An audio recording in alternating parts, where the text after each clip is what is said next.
March மாதம் 5ஆம் தேதி புதன்கிழமை விபதி புதன்.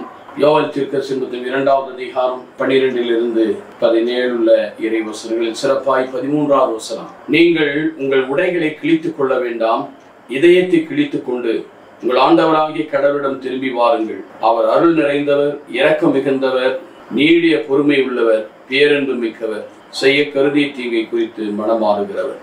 எனக்கு அருமையானவர்களே, பொதுவாக பழைய ஏற்பாட்டிலே தேவதூசணங்கள் செல்லும் போது கூட ஆடைகளை கிழித்துக் கொள்வார். யோனா தீர்க்கதரிசன புத்தகத்தில் பார்க்கும் ஆடைகளை எல்லாம் கோணி உடுத்தி சாம்பலில் படுத்து அவர்கள் நோன்பிருப்பார்கள். ஆடைகளை கிழித்துக் கொள்வார். அடையாளம் என்றால் என்ன? தாங்கள் உண்மையாய் மனு வருந்துவதாக நினைக்கிறானால் இங்கு என்ன சொல்லப்பட்டது? இதயத்தை கிழித்துக் கொள்ளும். இதயத்தை கிழித்துக் கொள்ள வேண்டும். உடையை கிழிக்கும் போது அது வெளியில இருக்கிற அடையாளம். ஆனால் உள்ளம் கிழியும் போது என்ன நடக்கிறது? நாம் ஆண்டவரிடத்தில் திரும்பி வரும். We'll repent, we turn back. ஆண்டவருடைய அருளையும் ஆண்டவருடைய இரக்கத்தையும் ஆண்டவருடைய பொறுமையும் நாம் அவருடைய பேரன்பையும், இந்த 4 காரியங்களை பற்றி சொல்லப்பட்டிருக்கிறது.